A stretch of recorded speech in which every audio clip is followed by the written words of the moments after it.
Friends, today is the 17th of October, and it is the anniversary of the raid at Harpers Ferry led by John Brown. And I use this occasion to discuss very briefly an essay and thereby resume my talks on essays. An essay by Henry David Thoreau called A Plea for Captain John Brown. This is the text of a talk that he delivered to the citizens of Concord, Massachusetts. Concord was where, as Ralph Waldo Emerson famously said, the first shot of the American Revolution was fired. And Concord was where Emerson and Thoreau lived and where they were practically neighbors. And as some of you may be aware, the two of them are the leading figures in what would subsequently be known as American Transcendentalism. Now, John Brown was a white man and a very much a Christian man, and I'm going to discuss that very briefly. I intend to keep this talk relatively short because these essays I want to spend no more than 10 to 12 minutes. So John Brown was an abolitionist who believed that he had a duty to do whatever he could to bring an end to the system of slavery. Now, I want to spend a little bit of time both on John Brown very briefly and then on Thoreau's essay, because the essay itself is an absolute masterwork of the English language. But besides that, it obviously tells us something about the spirit in which Henry David Thoreau wrote and what his understanding was of what John Brown had done and the spirit of the times. And what Thoreau is attempting to do in this essay, as we're going to find out, is to not simply make a plea for the life of John Brown. So John Brown, as I said, led this raid at Harpers Ferry in what is the state of West Virginia. I think that it may have been in the state of Virginia at that time. But and this raid, which was essentially a raid where he was accompanied by a dozen white men and 5 black men. He raided the federal arsenal and armory, and he hoped that once he had done that and that he had arms that he could distribute to the local slave population, that slaves would join in the rebellion. Nothing of this sort really happened. The United States Marines, led by a young captain by the name of Robert E. Lee, and some of you, of course, will recognize that this Robert E. Lee would then become famous or infamous, depending on your point of view, during the Civil War, when he was one of the principal people behind the insurrection that led to the attempt of southern states to secede from the Union, and Robert E. Lee was one of the principal figures of that, and of course he also commanded the army. Now, this raid at Harper's Ferry was then therefore put down. It lasted all of 36 hours. As I said, the raid commenced on October 17th, 1859. John Brown is captured. A number of the raiders are killed. He, along with his sons, is going to be executed. As far as I'm aware, he was the first person ever executed on the charge of treason in the United States, and he was executed on 2nd December 1859. Thoreau delivered this address on October 30th, right? So I think it was quite transparent to him, as it was indeed to everyone else, that John Brown would almost certainly be executed since he had committed treason and had promoted a slave insurrection. Now, let me say a little bit more about what was transpiring in those times. So 1859, I mean, this particular incident has often been described as one of the principal catalysts in some ways of the Civil War, or if I may use a different language, one of the sparks that eventually led to the Civil War, which is going to unfold from 1861 onwards, and we know that it engulfed the United States, and it was going to last for 4 bloody years. The Civil War caused more fatalities, more casualties than any conflict that the United States had ever been involved in up till that time, and indeed it may well be, barring perhaps World War II, although I'm not certain of the statistics here, the war that led to more casualties, more American casualties than any other war that we know of. Now, before John Brown had led this raid, he had been involved in an incident that is very often referred to as an incident which sort of anticipated the turn of events. It was sort of, we can put it this way, it was something like a trial run that John Brown had done, and this happened in the state of Kansas. So this is a set of events around what is known as Bleeding Kansas, which is a crisis in that part of the United States in the 1850s.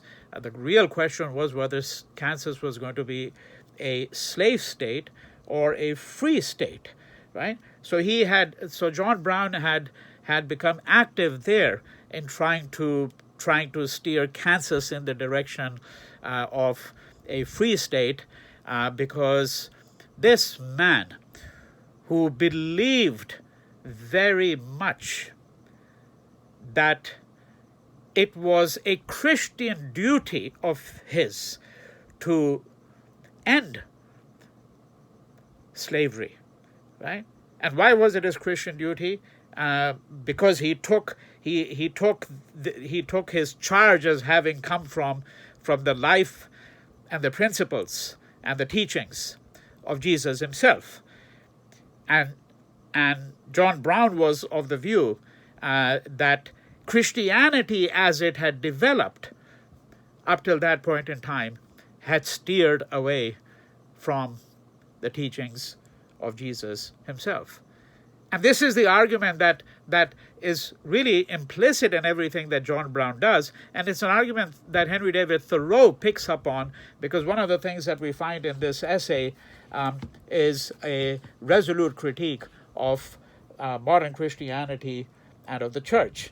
And we know that Thoreau had very little patience for and interest in what we might describe as the church, whatever denomination one can think of, because as far as he was concerned, one apprehended the divine. If one thought of the divine at all, one apprehended the divine directly, if one could. That was the only way to really communicate with the divine, was to have either have a mystical experience, have an experience of nature, and see the divine at work in nature itself. And institutional Christianity in any shape or form really had no interest in him for Thoreau. Thoreau is quite certain, as he points out in this essay, that John Brown actually came from what you might describe as a community of Puritans.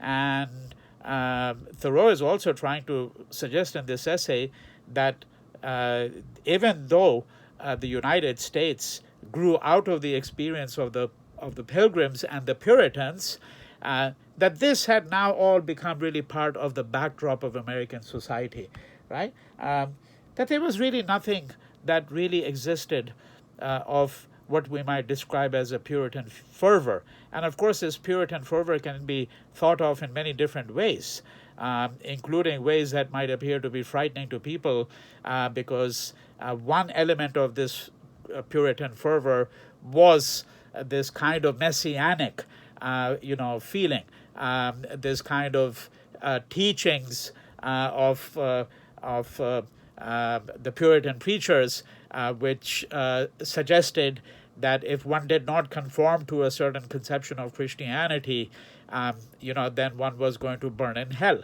right? And so, think of things like, for example, what is called the Great Awakening in the American tradition.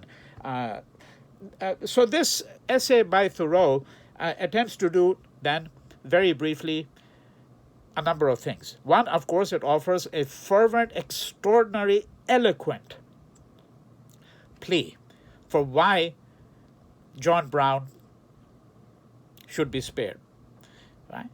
Suggesting that he is the only man among all the men that you find in his country, because he's the one who's standing up for the right of slaves, right? And so this is a man who is obviously acting according to a certain principle. And this brings me to what really is, I would suggest, apart from this plea for the life of John Brown himself, what really animates Thoreau is the idea that it is no use to lead a life if one is not going to lead it according to principles, right? So a life without principles is not really worth living, right? This is the tenor of this particular essay, but what I'd like to do very briefly over here is to just look at one paragraph, one short paragraph, and over there. And this is what Henry David Thoreau says, writing about John Brown. Quote, "He did not go to the college called Harvard, good old alma mater as she is. He was not fed on the pap, as in pap smear. He was not fed on the pap that is there furnished," right? Suggesting that, look, what you really get in a university is frivolous education, something that passes for education, something that passes for thought. It's just trivial. And remember, he's writing this in 1859, when the number of people who went to college, whether in the United States or indeed in any other country, was a minuscule fraction of what it is now. You didn't have the kind of democratization of knowledge, of education, that we have seen in the last 150 years, particularly in the last, let's say, 4 decades, when universities have opened their doors in most countries, in nearly every country, to women, to racial, ethnic, linguistic, religious minorities, and so on, right? But Thoreau, back in 1859, is saying that, people of real character, such as John Brown, they never really had any use for university education, much less an education from a world-class institution called Harvard, right? But it's really the simplicity of the sentence. He was not fed on the pap that is there furnished that really is striking. As he phrased it, quote, "I know no more of grammar than one of your calves," right?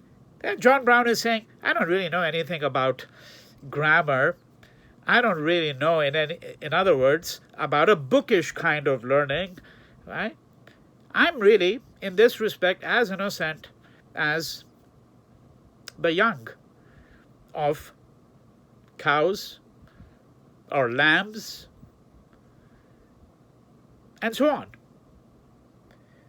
And then Thoreau continues, but he went on to the great University of the West. And I was telling my students at UCLA, University of California, by this, Henry David Thoreau did not mean the University of California. He meant the wild expanse of the West, nature, right? That this is the new world. This is not the old world of Europe, right? Where one's status and one's position in life and all of this is determined by lineage, by university education, by hierarchies. Thoreau still, in that sense, is thinking of the ideal, but if you read, that is the ideal represented by the United States. But when you read this essay, you find that it is, in fact, not just a plea for Captain John Brown and a plea for a life led according to principle. It is indeed a devastating indictment of what America had already become. It had betrayed virtually all the principles that Henry David Thoreau, that ideally America should have lived up to. but he went on to the great University of the West, where he sedulously pursued the study of liberty. Liberty is to be found not simply by reading John Locke or John Stuart Mill. And let me go back to that sentence. But he went to the great University of the West, where he sedulously pursued the study of liberty, for which he had early betrayed a fondness, and having taken many degrees. So John Brown was educated in many different ways, but this was the education of an autodidact, right, who accumulated degrees by being an autodidact. He finally commenced the public practice of humanity in Kansas, right? So he went on, let me go back to the sentence yet again now.